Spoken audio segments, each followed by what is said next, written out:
आज ब्रज में होली रे रसिया, होली रे रसिया, बरजोरी रे रसिया। रसिया को नार बनाओ रे रसिया को। होली है भाई होली है, बुरा न मानो होली है। आप सभी को होली की हार्दिक शुभकामनाएं। हरे कृष्णा। होली के त्योहार का सही अर्थ क्या है? एक कृष्ण भक्त को होली का त्योहार कैसे मनाना चाहिए? इन सभी प्रश्नों के उत्तर जानने के लिए हमारे इस वीडियो को अंत तक ज़रूर देखें। और अगर आपने अभी तक हमारे चैनल को सब्सक्राइब नहीं किया है तो जल्दी से सब्सक्राइब करें और हाँ, बेल आइकन दबाना ना भूलें ताकि हमारे हर वीडियो की नोटिफिकेशन आप तक पहुंचती रहे।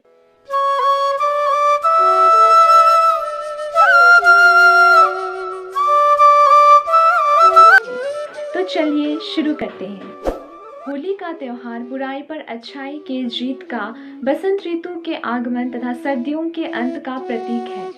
कुछ लोग इस त्योहार को एक दूसरे से मिलने, हंसने, खेलने और टूटे हुए रिश्तों को फिर से जोड़ने के दिन के उत्सव के रूप में मनाते हैं। ये सब तो आम बातें हैं, लेकिन क्या है होली की असली कहानी? आइए जानते हैं। एक बार हमारे श्याम यशोदा मैया के पास आए और यशोमती मैया से बोली नंदलाला, राधा क्यों गोरी मैं क्यों काला, राधा क्यों गोरी मैं क्यों काला। बोली मुस्काती मैया ललन को बताया, कारी अंधियारी आधी रात में तू आया। लाडला कन्हैया मेरा काली कमली वाला, इसीलिए काला। इसके परिणाम स्वरूप माता यशोदा राधा के पास पहुंची और उन्हें भगवान श्री कृष्ण के चेहरे को रंगने के लिए कहा। राधा की इस क्रिया के कारण राधा और कृष्ण युगल बन गए। उनके इसी रंग की क्रिया को आज भक्तगण राधा और कृष्ण की होली के रूप में मनाते हैं। होली के त्योहार से जुड़ी यह विष्णु कथा भी अत्यधिक मंत्रमुग्ध कर देने वाली है। भागवत पुराण में होली के त्योहार को अच्छाई पर बुराई की जीत के प्रतीकात्मक रूप में उजागर किया गया है।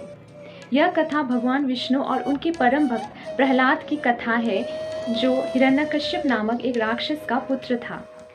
हिरण्यकश्यप को ब्रह्मा के द्वारा यह वरदान प्राप्त था कि उसे भगवान के द्वारा बनाए गए किसी भी जीव के द्वारा न तो दिन में, न ही रात में, न ही निवास स्थान के अंदर, न ही निवास स्थान के बाहर, न ही किसी अस्त्र के द्वारा, न ही किसी शस्त्र के द्वारा तथा न ही जमीन के ऊपर और न ही जल के ऊपर मारा जा सकता था।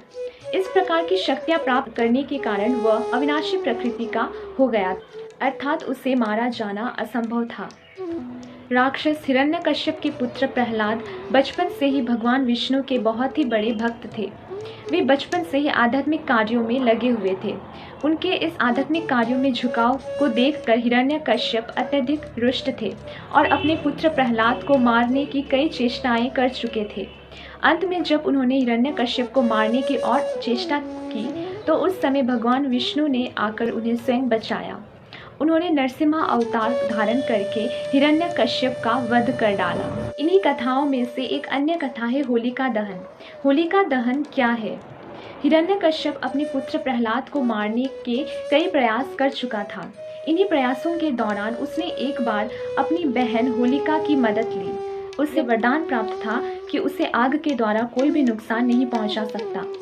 होलिका ने प्रहलाद को अपनी गोद में लेकर वह आग के ऊपर बैठ गई, परंतु भगवान विष्णु की कृपा के कारण प्रहलाद बच गए और होलिका जलकर राख हो गई। यह बुराई पर अच्छाई की जीत का प्रतीक है। तभी से होलिका दहन धुलंडी के पहले की रात से बुराई पर अच्छाई की जीत के प्रतीक के रूप में मनाया जाता है। पूतना के बारे में तो आप जानते ही हैं, जिसे कंस ने भगवान श्री कृष्ण को स्तनपान के माध्यम से जहर पिलाकर मारने के लिए भेजा था, परंतु पूतना की यह नीति पूर्ण तरह से असफल हो गई। भगवान श्री कृष्ण ने उनका वध करके उसका उद्धार कर दिया।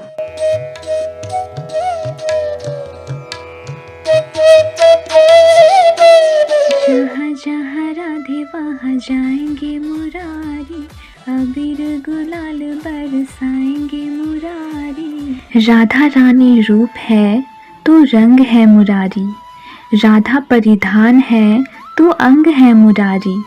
फूल में सुगंधि जैसे बसती है, वैसे हर घड़ी राधा जी के संग संग है मुरारी।